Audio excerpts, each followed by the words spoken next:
नमस्कार। देखिए, जब भी बाजार में कोई नई चीज आती है तो मन में कई सवाल तो उठते ही हैं। तो आज हम बात करने वाले हैं बायर के एक ऐसे ही नए कीटनाशक के बारे में जिसकी आजकल खूब चर्चा हो रही है। तो चलिए आज इस पूरी जानकारी को एकदम आसान भाषा में समझने की कोशिश करते हैं। हम ये देखेंगे कि ये नया प्रोडक्ट आखिर है क्या, काम कैसे करता है और खेतीबाड़ी के लिए इसके क्या मायने हैं। ठीक है, तो इस प्रोडक्ट का नाम है वीगो। ये बायर क्रॉप साइंस का नया कीटनाशक है जो हाल ही में लॉन्च हुआ है और सुनने में आ रहा है कि बाजार में इसके नतीजे काफी अच्छे मिल रहे हैं। आप जरा इसके टेक्निकल को समझते हैं। इसमें जो मेन चीज है वो है टेट्रानिलिप्रोल 18.18% एससी फॉर्म में। और सबसे खास बात यह है कि इस फॉर्मुलेशन के साथ मार्केट में अभी तक कोई दूसरा कीटनाशक आया ही नहीं है। ये बिल्कुल नया है। तो सबसे जरूरी सवाल कि भाई जब इसे फसलों पर स्प्रे करते हैं तो ये काम कैसे करता है। आइए देखते हैं कि ये पौधों को कीटों से बचाता कैसे है। तो देखिए, इसका काम करने का तरीका 3 हिस्सों में बटा हुआ है। जैसे ही स्प्रे होता है, ये सीधे कीटों की मांसपेशियों पर हमला करता है, जिससे वो फौरन फसल को खाना बंद कर देते हैं। और तो और, इसमें ट्रांसलैमिनर और रूट सिस्टमिक एक्शन भी है, जो इसे और भी असरदार बना देता है।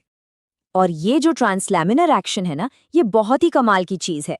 इसका सीधा सा मतलब है कि जब दवा पत्ती के ऊपर स्प्रे की जाती है तो ये रिस कर पत्ती के आर पार चली जाती है, मतलब नीचे तक पहुंच जाती है। तो जो कीट होशियारी दिखाकर पत्तों के नीचे छिपे होते हैं ना, वो भी नहीं बच पाते। चलिए आगे बढ़ते हैं। अब ये जानना भी तो जरूरी है कि ये कीटनाशक आखिर किन किन कीटों पर काम करता है और कौन कौन सी फसलों पर हम इसे इस्तेमाल कर सकते हैं। देखिए, ये कीटनाशक खास तौर पर सभी चबाने वाले कीटों के लिए बना है, जैसे कि तंबाकू वाली इल्ली हो, पत्ता लपेट सुंडी हो, तना छेदक हो। और हाँ, मक्के में जो फॉल आर्मी वर्म लगता है, उस पर भी इसका बहुत ही अच्छा कंट्रोल देखा गया है। और इसकी एक सबसे अच्छी बात जानते हैं क्या है? वो ये कि इसका इस्तेमाल लगभग हर तरह की फसल पर हो सकता है। सब्जियां हों, अनाज वाली फसलें हों या फिर फूलों की खेती, सब पर चलता है, कोई दिक्कत नहीं। अब आते हैं इसके इस्तेमाल के तरीके पर, क्योंकि देखिए, सबसे अच्छे नतीजों के लिए सही डोज और ये जानना कि इसका असर कितने दिन रहता है बहुत ज़रूरी है। तो सही मात्रा क्या होनी चाहिए? कंपनी जो डोज बताती है वो बिल्कुल सीधा और सिंपल है, सिर्फ 10 मिलीलीटर।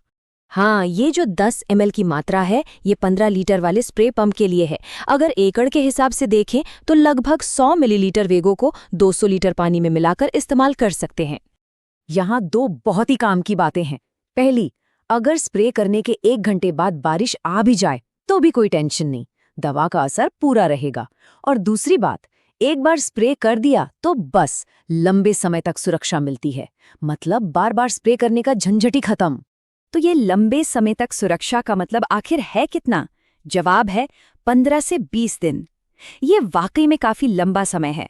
जी हाँ, 15 से 20 दिन की सुरक्षा का मतलब है कि जहां दूसरी दवाओं के लिए बार बार स्प्रे करना पड़ता है, वहीं वेगो के साथ एक ही छिड़काव काफी होता है। इससे कीमती समय और मेहनत दोनों की बचत होती है। और अब सबसे जरूरी सवाल, कीमत। किसी भी चीज को खरीदने से पहले ये जानना बहुत जरूरी होता है।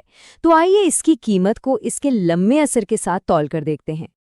तो जो जानकारी मिली है उसके हिसाब से 50 मिलीलीटर का पैक लगभग 550 से 600 रुपए के बीच मिलता है और 100 मिलीलीटर वाला पैक करीब 1000 रुपए का आता है। हाँ, ये ध्यान रखना होगा कि अलग अलग जगहों पर दाम में थोड़ा बहुत फर्क हो सकता है। तो कुल मिला के बात यही है कि एक स्प्रे और असर लंबे समय तक, मतलब जो पैसा लग रहा है वो फसल को लंबे समय तक सुरक्षित भी तो रख रहा है, जिससे बार बार के खर्च से बचाव होता है। तो आखिर में सवाल यही बचता है, क्या ये लंबे समय तक चलने वाली सुरक्षा किसी भी खेत के लिए एक सही निवेश है? अब इसका फैसला तो हर किसी को अपनी जरूरत और अपनी फसल को देखकर ही करना होगा।